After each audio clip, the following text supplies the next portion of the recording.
Chief Bola Ahmed Tinubu is in a serious mess as the EFCC has requested his asset declaration documents from the Code of Conduct Bureau. People's Gazette can report in a politically charged inquiry that could see the former Lagos State Governor and ruling party chieftain arrested and prosecuted before 2023. The Anti-Graft Office in November 2020 asked the Asset Fraud Investigation Office to supply details of Mr. Tinubu's assets documents as part of an ongoing probe of the politician. According to a copy of the request obtained by the Gazette, the request dated November 6th was a follow-up to previous demands made with respect to Mr. Tinubu's assets filings. In the letter, the EFCC referred to its previous letter of September 4, 2020, and the Code of Conduct Bureau's response of October 9, 2020, asking the Bureau to supply outstanding requested information of Bola Ahmed Adekunle Tinubu. It was not immediately clear whether or not the Code of Conduct Bureau has obliged the EFCC's request for additional information ever since, or the nature and scope of information provided if applicable. The EFCC's November 6 memo also included another high-profile politician and Buhari's administration official, but the Gazette's lawyer advised that his identity should be protected until reporters and editors have established why he was being investigated.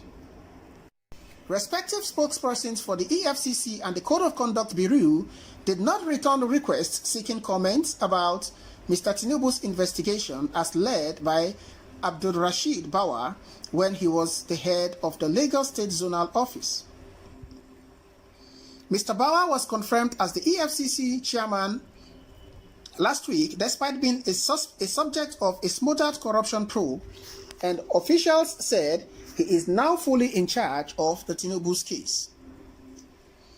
A spokesman of Mr. Tinubu did not return calls and messages seeking comments, but two associates strategizing for the former governor told the Gazette he had already learnt of the probe and sent messages to President Muhammadu Buhari for mercy. Asiwaju Bola Ahmed Tinubu contacted the president some weeks ago to protest that his hands are clean of any dubious practices.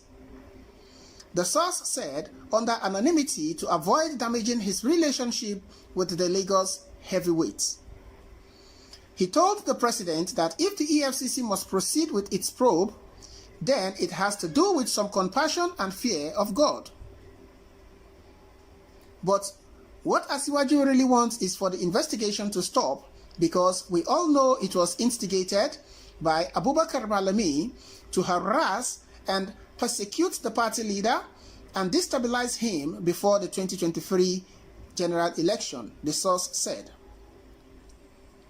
Another source close to Mr. Tinubu said he recently heard the politician complaining about the influence of the Attorney General on the Buhari's administration. We were together and I heard it when he said Malami wanted to become the kingmaker in the APC. The source said. He also said Malami does not have the intellectual strength to direct the affairs of a ruling party and will not be allowed to kill the party. A senior EFCC official familiar with Mr. Tinubu's investigation said the agency was aided in part by Nigerians' abduction of a financial system driven by modern surveillance infrastructure.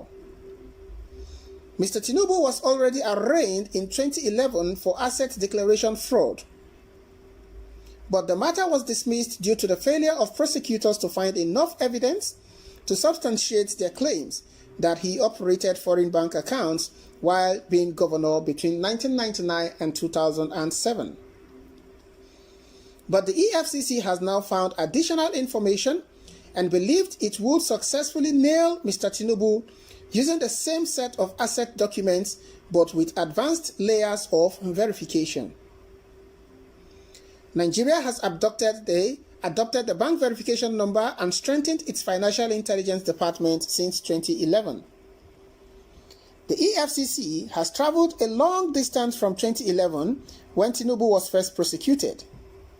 An anti-graft chief said, "Now we are carrying out a tech-driven and anti-corruption war."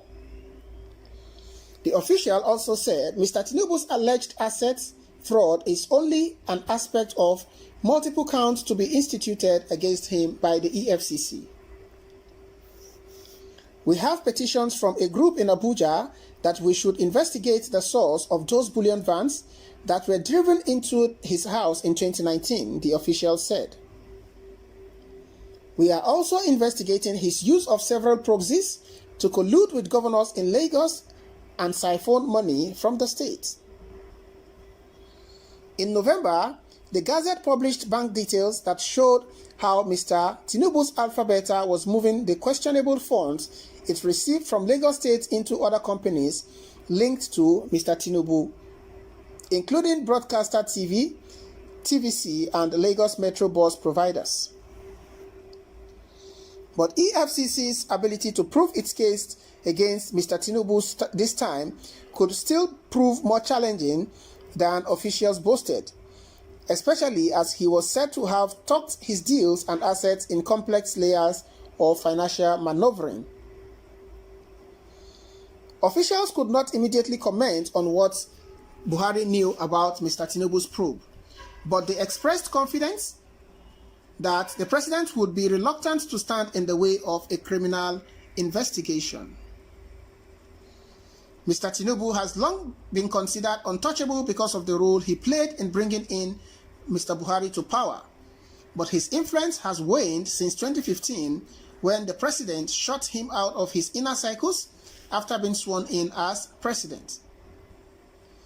An arrest and prosecution of Mr. Buhari could blight his 2023 chances for president. The former Lagos governor opened a campaign office in Abuja last year, although he has yet to publicly declare his presidential run. One of Mr. Tinubu's associates, who spoke with the Gazette, said his ambition clashed with some other interests within the ruling APC, especially those of Mr. Abubakar Malami. "We know that it is the turn of the South to produce the next president," Mr. Tinubu's associate said, "so we don't know why they are trying to humiliate him with their preliminary 2023 politics that they want to use to remove him from consideration for our party's ticket." Alright guys, what are your thoughts concerning this particular news story as it were?